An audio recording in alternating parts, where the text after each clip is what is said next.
Okay, cool.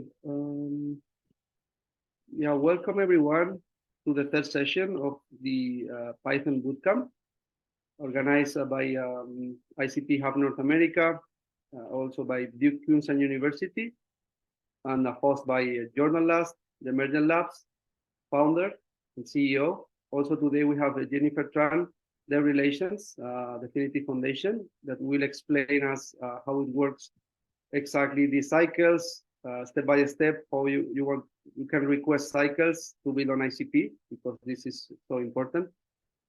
Can you see my screen? Yeah, we can see. I can see your screen. Yeah, yeah, I can see it as well. Thank you. Cool. Okay. Yeah, this is the third session of TypeScript course. Sorry, Python Bootcamp. Let's go for the next slide.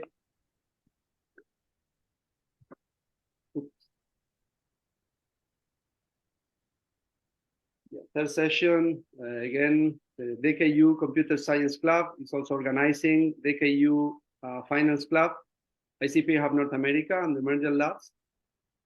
We also have a special ICP proof of attendance. It's a soulbound token by the artist Ejido Val, made by Ejido, a Spanish artist. He's really good and really nice. If you can see the proof of attendance, it's really cool. Also, for get this proof of attendance, we have different requisites. You have to attend minimum 5 sessions of the 6 in total. Also, you have to follow our Twitter account, it's icpnorth, and then you have to deploy Hello World that Jordan explained in the previous session, and also is recorded in our YouTube channel, plus additional features. To do that, you need to request free cycles. And we have today with us Jennifer Tran, the relation at Definitive Foundation. She is going to explain how you can request the free cycles to start to build on the mainnet. That again is so important. And we have our Discord channel that we are starting tomorrow, our office hours, Saturday mornings. You can also scan the QR code to join the ICP North America Discord.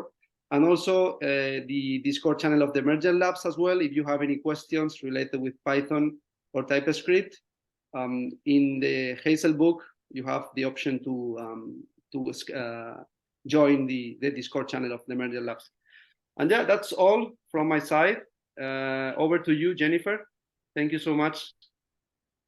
Awesome. Thank you so much, Javier. I know I'm around good students because you guys took time out of your Friday or your Saturday to join us today. So I know that I'm around good students, and Javier, Jordan, and Jordan are also really good people. So you guys are in good hands on Friday/Saturday night. So yeah, I'm here to chat with you guys about how you guys would be able to request cycles to deploy on mainnet. Think of this as getting free credits to deploy on production. So I will drop in the chat now the link to the documentation on how to request cycles. You can refer to this, when you are able to deploy your application.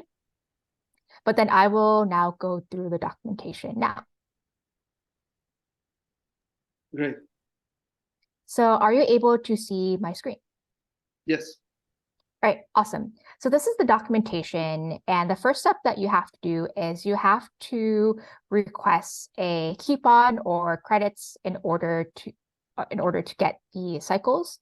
And first thing that we have the step-to-step guide as well, but you can also just go through this documentation here, and it also will list all the steps.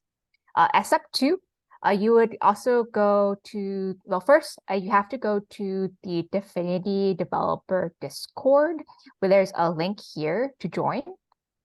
This is different from the ICP.Hub North America Discord. And then step 2, in the Discord server, there is a cycles faucet channel. And in that cycles faucet channel, you have to run this command, the /request. So I will actually demonstrate this right now. Let's just say, for example, like I'm someone who wants to request cycles. And I'm in the Discord, and I'll go to the cycles-faucet channel, and I'll just type in requests, /requests here. And what we'll do is it'll pop up a survey where you can just go through the survey. It'll just ask you know what programming language you're using. In this case, you can say Python. And then what you're trying, what area you're trying to build in. This, for example, maybe NFTs. What things are most interesting to you.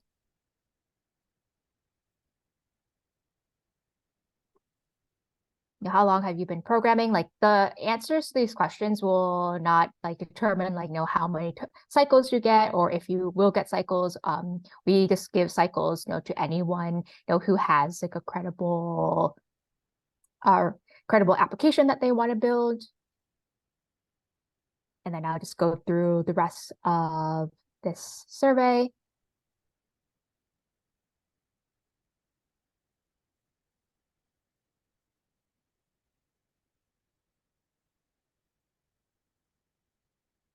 And then, yeah, it'll just ask you for other information as well. So I'll put my name, my email address,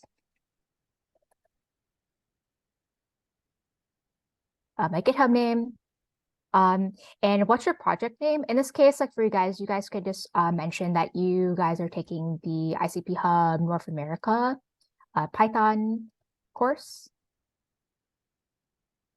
And then anything that any feedback that you want to give to us about what could really help you with development. So just say documentation. Okay, in this case, then the submission has gone through. And I'll stop sharing at the moment because what happens on the back end is I would get this request, and if you if you mention that you are taking the bootcamp, I would know that you're a credible person, and then I'll just approve it. And so let me just share my screen again. Yeah, here is the here's this example of what you get. Once I approve it, it probably would take just about a couple hours to a day for me to just review and approve. You'll get this this message here from the faucet bot just saying, hey, here is a coupon that you can utilize. And let's now go back to the other steps here. So as you see here, the next steps would be for you to redeem the coupon. I know that at least for these steps here, you guys must have set up the effects, and therefore for step 8, you won't have to go through this again. But really, the next step after this is you're going to create your identity, or I guess your wallet, to which enables you to utilize the credits and actually deploy an application. So what I'll do next is I'll just share my full screen. So I can also show you my command line as well. Because they're all targeting me, and I'm like, RDO. Okay, so in this case here, it's pretty much going to ask me to create a new identity in the command line. So I'll just grab this command. And then it will ask, and then I will just have to tell the command line that I want to use this identity. And so now you're using this identity to deploy any applications. And in order for you to get these free credits, you have to redeem that coupon code that was given to you in the Discord. So let me just first copy this command here. And at the end of this command, you have to copy that coupon code that you received from Discord at the end here. So wherever it says your coupon code, just remove that. And let's just go back to the Discord message here. And this is the coupon code. And then I just need to make sure that that is at the end of the command. And now the defects is just redeeming this coupon. Yeah, so once it is redeemed, we give you, I think, 10 trillion cycles or 10 trillion credits to deploy your application, which is more than enough.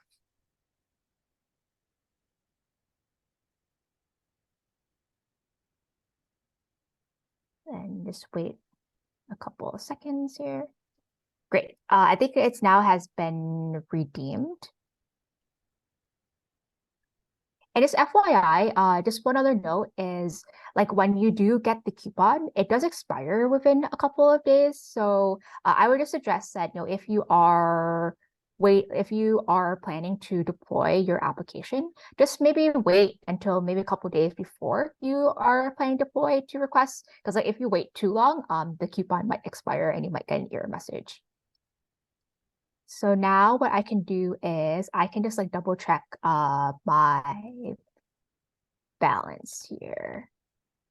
Let's see here.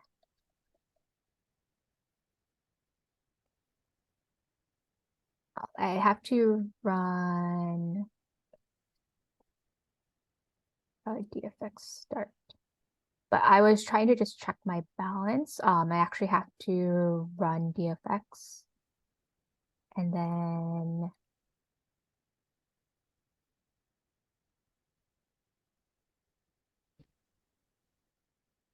what's here?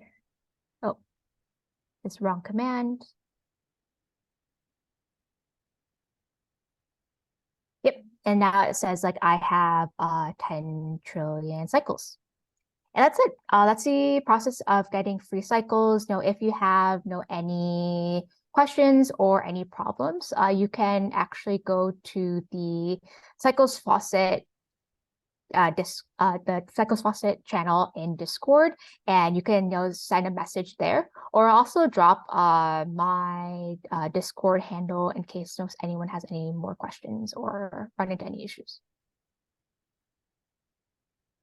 Well, thank you. I'll pass it back to Javier and Jordan. Yeah, thank you so much, Jennifer. Not sure if someone have any question. Anyway, Jennifer shared with us the link, the faucet link to like go through the process with all the steps.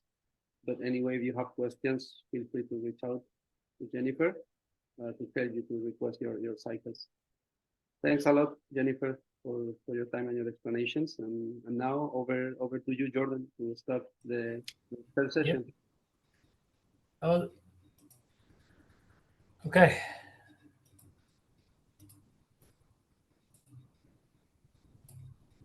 Here we go.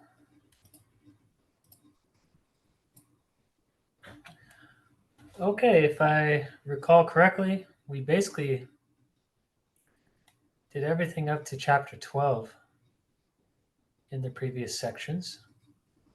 So we've installed our canisters, we've deployed our basic Hello World app, talked a lot about query methods and update methods, got into Candid and all the types that we can use, and stable structures, which let us create persistent data structures. Today, we're going to start with something called a cross canister call. We're going to learn how to interact with other canisters that are deployed onto the internet computer. So far, everything we've done has been inside of a single canister, right? We've just defined a canister called Kybra Hello World. We've written our code in main.py and deployed it.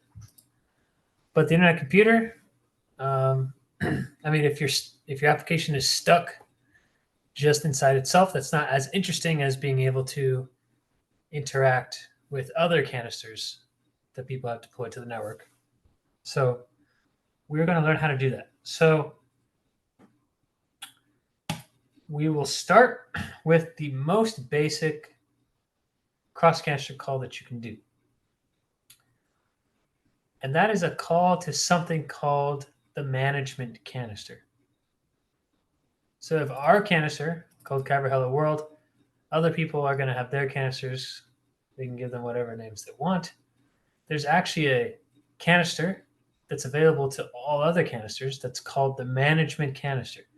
The management canister provides certain system level functionality to your canister. So, for example, you can ask the management canister. We're going to just import that from kybra.canisters.management.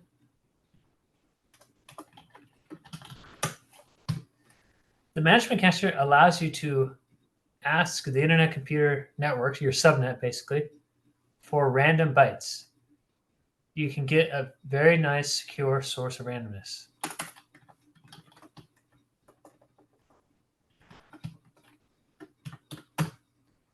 Let's see, get randomness. Gonna return a blob. Okay. Every time you interact with any other canister, generally that operation is going to be asynchronous. So we're going to import the async type. Put it on here.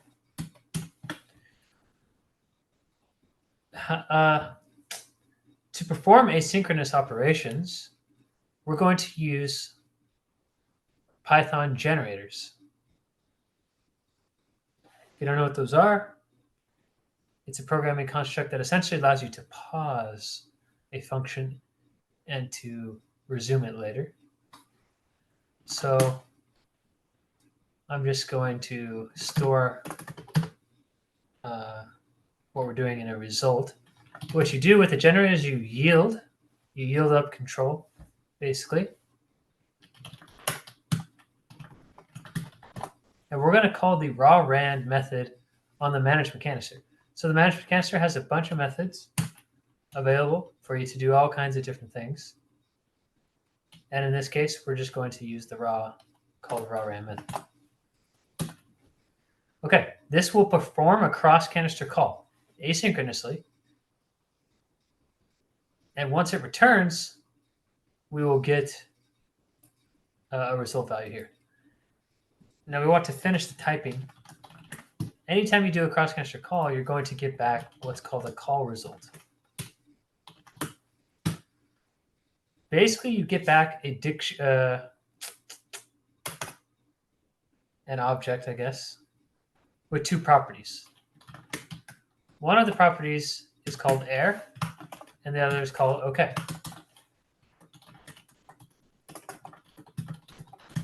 If there's an error, you want to do something. In this case, it's just to be simple, we'll just raise an exception. And error is a string in this case. So this is designed to always return as far as possible.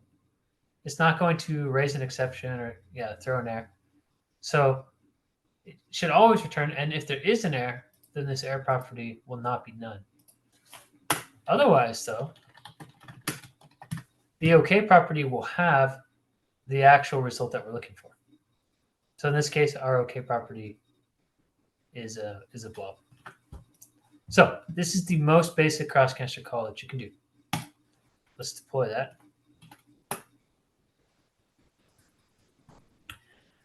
So just to go over this again, to talk to other canisters on the internet computer, you need to use asynchronous code. So you import the async type from Kybra. And what this basically does is it marks this as a generator function.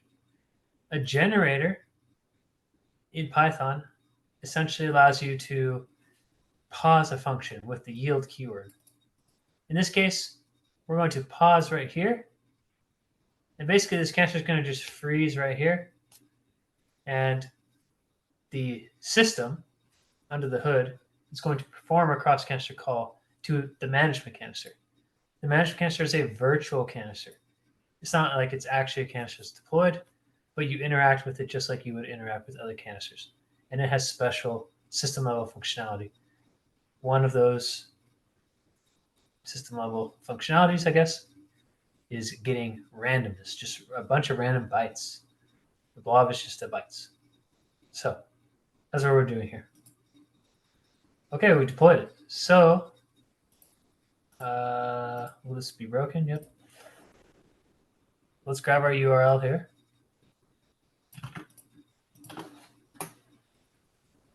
Okay, so if I want to get some randomness, it's going to return a blob, which is just a vec of nat8s.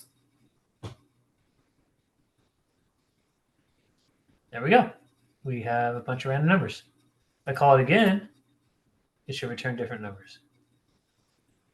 And as we can see over here, it's returning different numbers. Pretty cool. Okay, any questions about that concept before I move on to something a little more advanced? Let's see. Yep, no. Okay.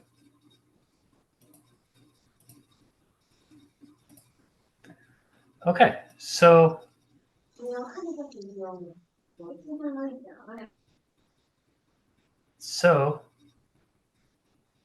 yeah, that's the management canister.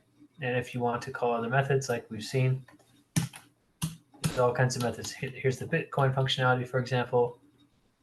HTTP request, we'll talk about that later. Doing a threshold, ECDSA, things like that. Okay, now let's figure out how to talk to just another canister that exists. So I'm trying to think how we should do this.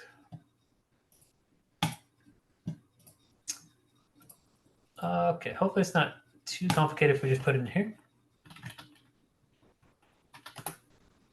I'm just going to make another canister. I'm going to call it canister 2. And in my dfx.json, I'm just going to copy this configuration and make a new canister, canister 2. And in this case, it's in canister2.py. And we want our did file to be canister2.did. There we go.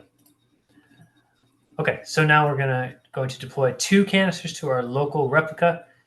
This is just emulating what it'd be like to be on the main network. Our main canister will still be Kybra Hello World. Canister 2 is just going to be somebody else's canister that we want to interact with. So let's make canister 2 do something. Let's just have it return a simple message. Say get message. What does it do? Just says this is a message from canister 2. Okay. Not too bad. Let's actually start deploying this so that we can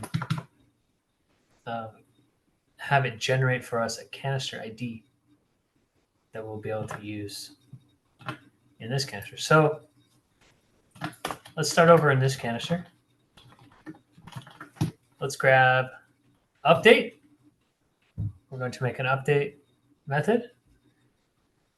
We need to grab something called a service. We need to grab a decorator called service update. And we'll need call result again. Let's see if that's, and we'll need something called a principal. Okay. First step, we're going to make a class. We'll call it canister 2 that inherits from service. Service basically just means canister. And we're going to define the methods of our service. So we're going to define, over here, we're going to define these methods basically. So it's a service update. You just use a decorator called service update inside of the service class. The method is called getMessage.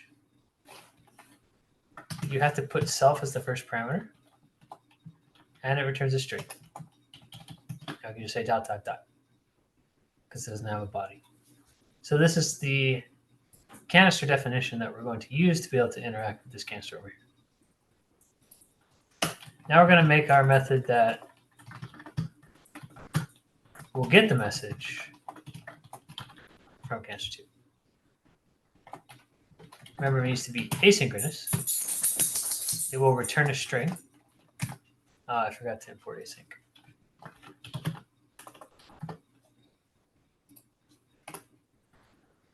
The asynchronous, we return a string.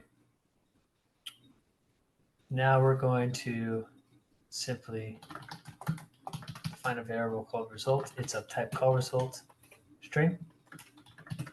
We're going to yield. I forgot. In this case, we need to make an instance of canister 2. And we need to pass in the principal. The principal is basically the identifier for our canister. So I'm going to go right here, and I'm going to grab the canister ID of our canister 2. Put it right there. Let me close this now. So this instance is one instance of our canister 2.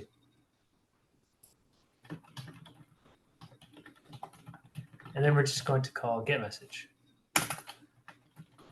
We're going to check if the error is not none, and we'll raise an exception if it is.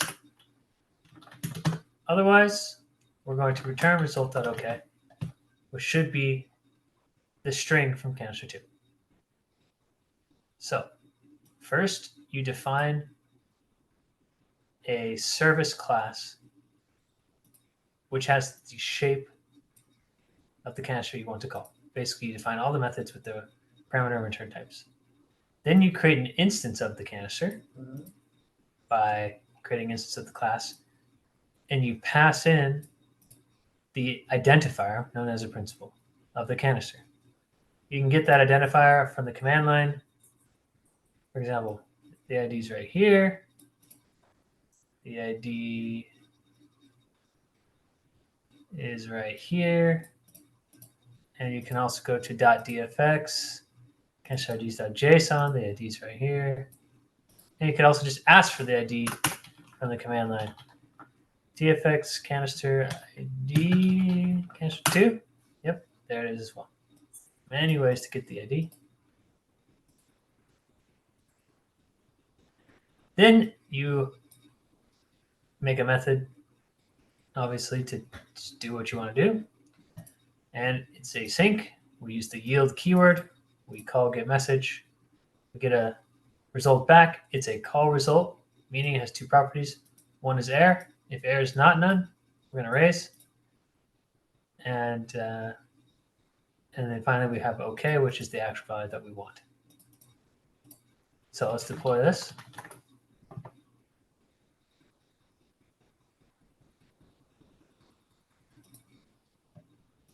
Just let you look at this for a second while we're deploying.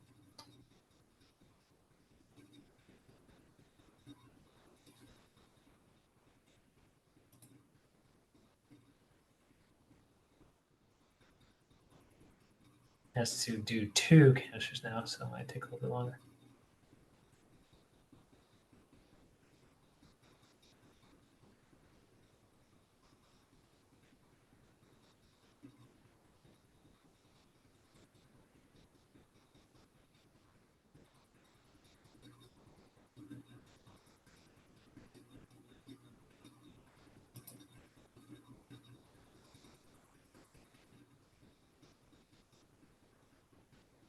Hopefully you're starting to see the basic concept here and how this composability is going to work across the internet computer. You just define the methods of the canister you want to call, and then you just call it.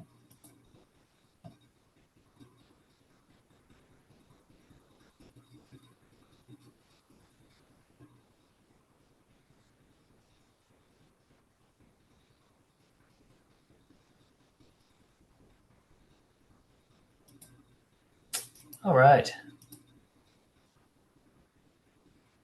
So if we call getMessage from canister 2, it's going to hit our canister, do a cross canister call, and return it. And this came all the way from canister 2. Pretty cool.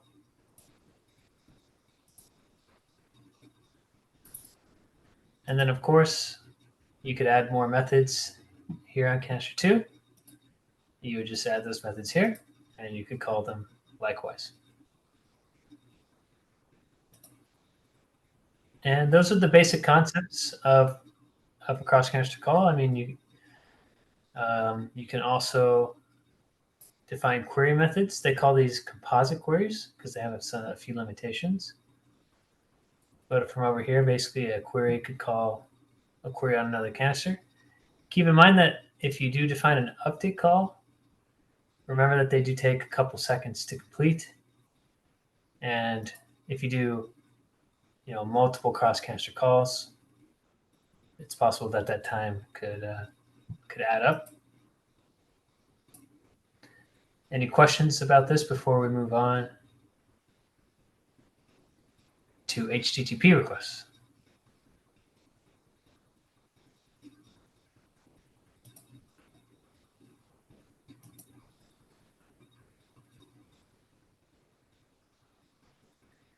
Anybody? Does this all make sense to you?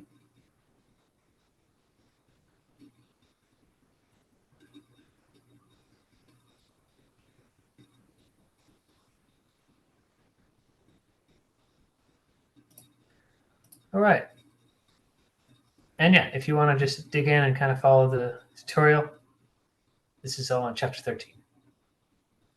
This makes a little simple token, essentially. Nothing too crazy. All right, now we're getting to the final chapters. First here is HTTP. There's two main ways to deal with HTTP requests on the internet computer. One is to receive HTTP requests, and one is to make HTTP requests. So let's talk about making HTTP requests first. So let's say we want to. So XKCD has a fun API.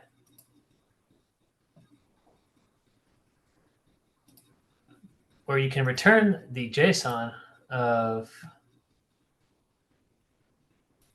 XKCD comics. So if I do a GET request here, it returns the JSON describing a certain comic. So if we use curl here, that does an HTTP GET request and returns the JSON. Pretty cool. Now, let's see if we can get this functionality to work from within our canister. So we'll make an update method.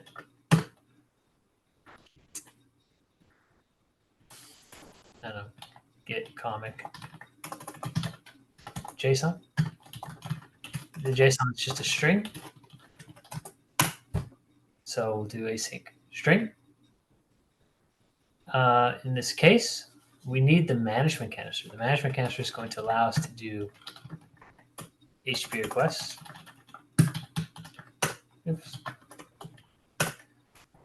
Import management canister.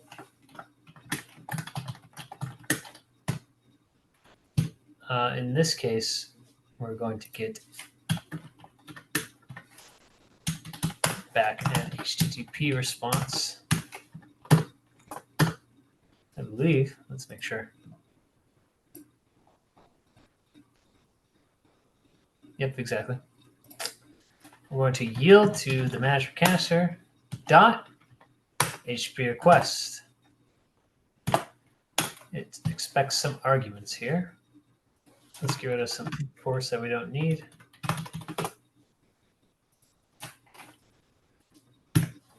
Okay.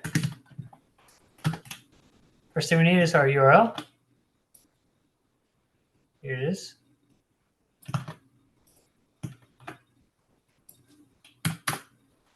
And we just basically follow all these types. So first we get our URL. Next, you need to set something called the maximum response bytes. Oh yeah, oops.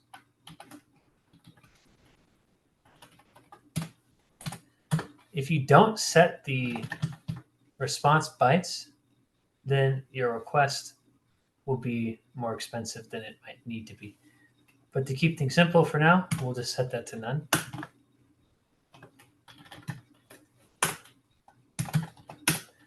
You can do a GET request or POST request. In this case, it's a GET request.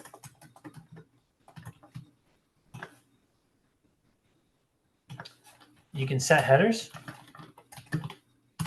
but we don't have any headers that we need to send. It's just a basic HTTP GET request. The body is bytes, but in this case, we're not sending a body. And then the transform, we can talk about that later. For now, we'll just set that to none. Okay, so this is probably the most basic HTTP request you can do. So we're going to try to run this.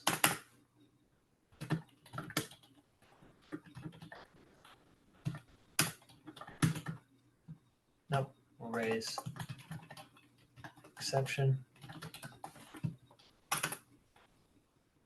Otherwise, we'll return result. Okay.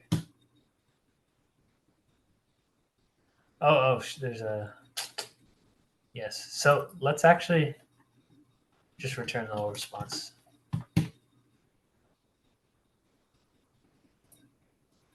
Well, actually, hold on.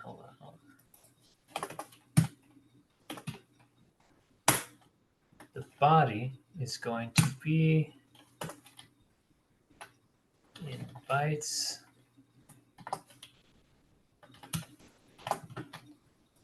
Let's see what our example says.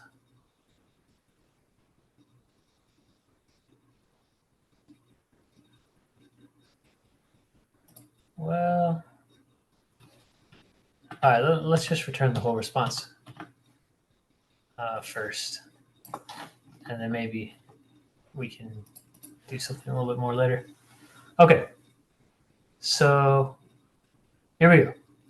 Basic HTTP request. Let's deploy it. Let's delete canister 2 for now. Get rid of this. And deploy. So again, we're using the management canister. This provides all kinds of functionality. One of those pieces of functionality is performing outgoing HTTP requests from within your canister. In my opinion, this is kind of a big deal. Generally, blockchains are not able to retrieve information like this. Generally, you always have to send information in, or you have to use some kind of external oracle like Chainlink to, get price feeds or whatever, all kinds of different pieces of information. The internet computer, though, allows you to perform HTTP requests, general purpose, and the nodes in your subnetwork are going to come to consensus on those HTTP requests, providing you basically very nice, secure, native oracles.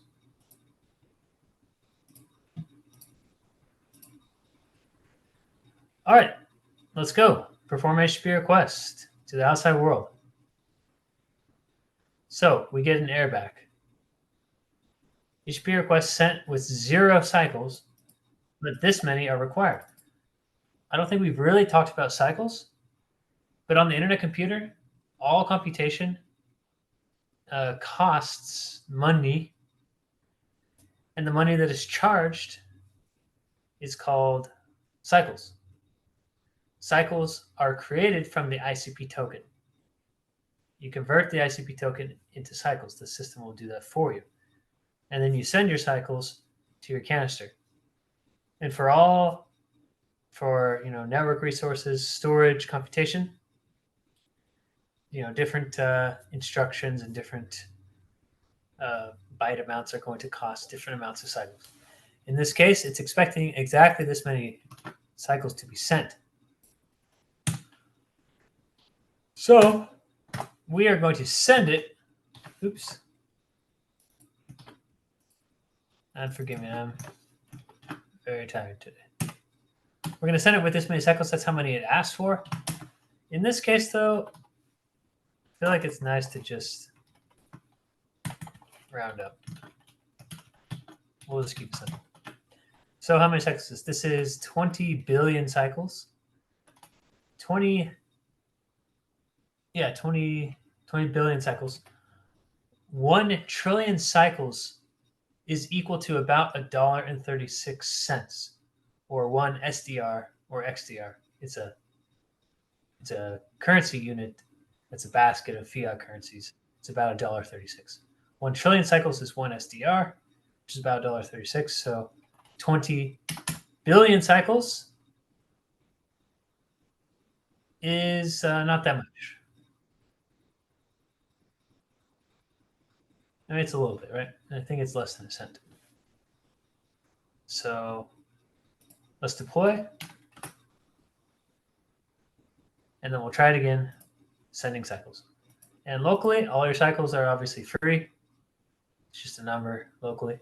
But on the actual internet computer, cycles must be created from actual ICP tokens.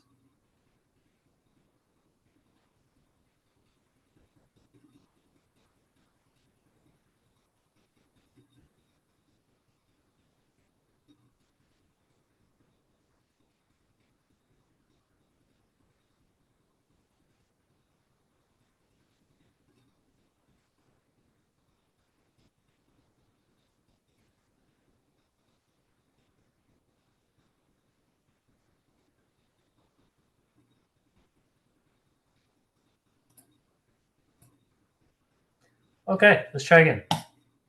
Calling, perform HTTP request. Yes. So this is the raw request that was returned. Status 200, that means everything was just perfectly fine.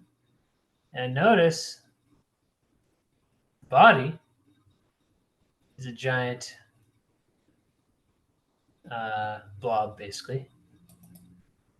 And we actually have some headers that have come back. So let's do some work on this. First off, let's try to get the actual string back. So the string is inside of the response in the body, but it's bytes, right? So, and I believe it's coming back UTF-8 encoded. So we need to turn bytes back to a string. I'm hoping that by default, all you need to do is basically wrap this in the string function. And because it is UTF-8, I'm assuming that this is a very well supported encoding. And if we're lucky, we're going to get back a JSON string when we call it, with all the comic information. That would be really cool. That'd be the best thing that could happen.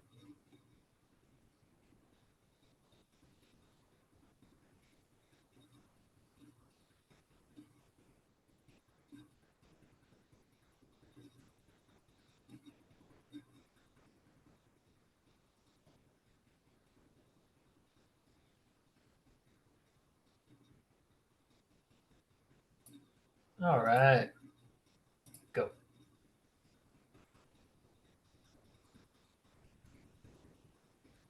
It worked. So, yep, here we can see the actual JSON string, essentially.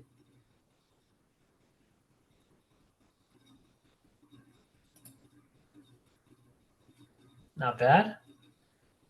Now, to actually get these HTTP requests working on the live network, you have to understand what's actually going on under the hood. The HTTP request is being performed by multiple nodes at least 13 nodes. And on a blockchain, or I guess a decentralized computer that's trying to come to consensus, all computation must be deterministic. The problem with doing these HTTP requests is that, for example, the headers that they might not be deterministic. There might be weird, I don't know, you just might have dates or nonces or something that's different in the headers. And so the internet computer allows you to hook up what's called a transform function to transform your response to try to ensure that the response is deterministic across any node that's going to perform the request. So let's actually do that and see if we can get rid of things that might not be deterministic. So if you remember before, on this HTTP response, we have a status, we have headers, and we have the body. The body we know is always the same. It's just that JSON, and I don't think there's anything changing in it. The status should always be 200. That's just a number. It's the headers. If you remember, there were just a bunch of headers, and we don't really need the headers, so might as well get rid of them.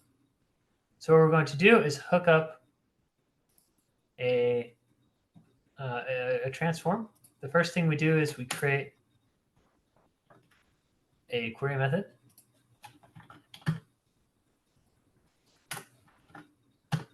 Let's call it XKCD area, maybe comic transform.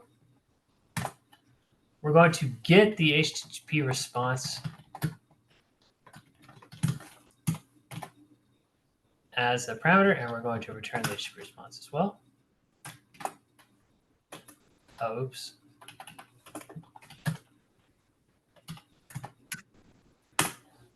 Okay, let's take a look also here to make sure we're doing this right. Yep. Oh, no, we're not doing it right.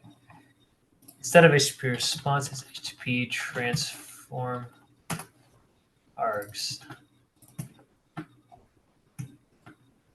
which has the response in it and something called a context. Okay, cool.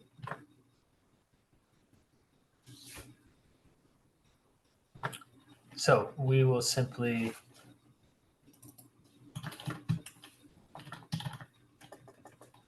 we'll grab the response out, and we'll set the headers equal to just an empty array. So we'll just kind of delete the headers, and then we will return the response. There we go. So this should get rid of any kind of craziness inside of our headers. And now we just need to hook this up. In this case, what we're doing is we're hooking up basically a function. And a function, well, it's like a callback function. So on the internet computer, at least in Candid, you define a function as a tuple. The first element of the tuple is the ID of your canister. We're going to grab the ID for our canister. So ic.id. Then we're going to pass in the name of the method that we want. Comic transform. And then there's this thing called context, which is some bytes that you can pass along. We don't have any context, so we'll just say that it's empty. Okay, so now when the nodes make these, let me get this deploying. When the nodes make this HTTP request, all 13 of them in the subnet that your canister is deployed to, when the response comes back, they're going to run this function on the response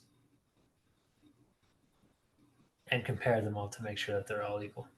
And there's a very high likelihood that they will all be equal this time. And we don't know that they weren't equal, but I'm just showing you how to do it.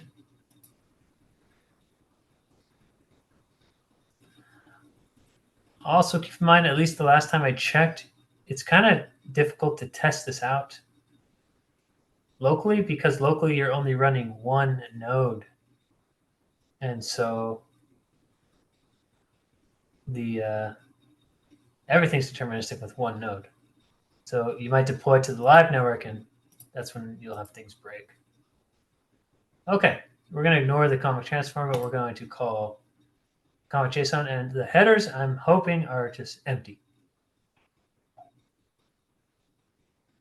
Yes, look, the headers are an empty vector. Sweet. So this should be much more deterministic now. And hopefully it wouldn't break if we pushed it to the live network. Okay, so that's how you make outgoing HTTP requests. There's a couple examples in the examples directory of the repo. This one's really cool. This shows you how you can communicate with the Ethereum network over HTTP and do some JSON RPC calls. So this gets the balance of an address. This gets a block. Kind of cool. Now, quickly before we wrap up, let's show you how to do incoming HTTP requests. So let's say you want your canister to act as a server, an HTTP server. Well, that's simple. You just copy these types in. These types are slightly different than the outgoing HTTP request types, but we have the same concept. An HTTP request, an HTTP response, header. Unfortunately, messages, basically requests and responses on the internet computer, are limited to 2 megabytes in size. And so if you need to return more information, you can use something called a streaming strategy to achieve that, which we won't go into. Yeah, all this is for returning things that are over 2 megabytes in size. But here's what you do basically. You make a query method called HTTP request that takes in a parameter, HTTP request. This has the method, the URL, the headers, the body. And then you are free to, / you have to, deal with all that. So if you want to make like a REST server or something, you're going to have to deal with parsing all this stuff and figuring everything out. And then you just need to construct an HTTP response. You set the status code, set the headers, body, and then if you have something over 2 megabytes, then you have your streaming strategy. And then upgrade, I believe, allows, right now this is a query method, right? So everything's going to be discarded. But let's say you want your HTTP request to actually change state, then upgrade, I believe, allows you to do that. Haven't played with that too much, but here you go. This is super basic server, doesn't really do anything. Let's make the body actually return something. Hello there, so that we actually know that it's doing something. We'll say that this is just a string, will turn into binary. So let's deploy this, and then we will perform a couple of HTTP requests from the terminal and from the browser. So if you want to make HTTP requests to canisters, basically, you need to grab the canister ID of the canister that you're working with. So here's the canister ID. And then you just construct a URL and perform a GET request. We can do that with curl from the command line, or we can do that from the web browser. Let's do curl from the command line first.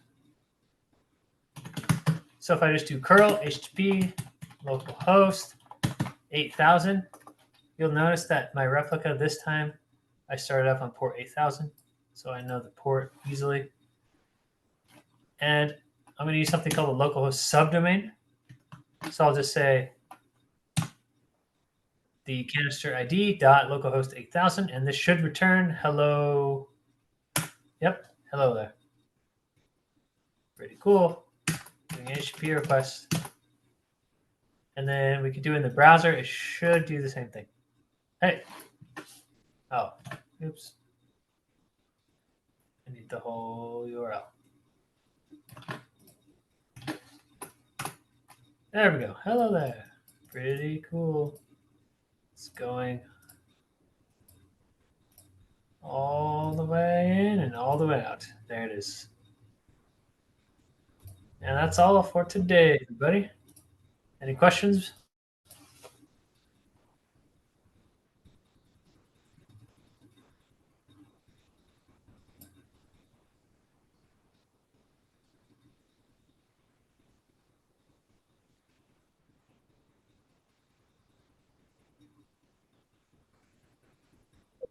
if there are no questions, then I guess my portion is done. So I'll hand it back over to. Cool, Jordan. Yeah, thank you so much. Yeah, and see you tomorrow, everyone. 6:30 Pacific time. I think it's 9:30 in China. Yeah, thank you so much. Anyway, you can see all the presentations in our YouTube channel.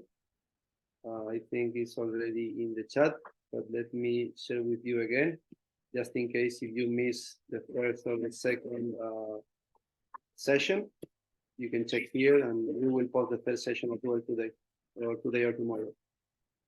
Yeah, have a good night, have a good morning, have a good evening, everyone. See you soon. Thank you. Bye-bye. See you tomorrow.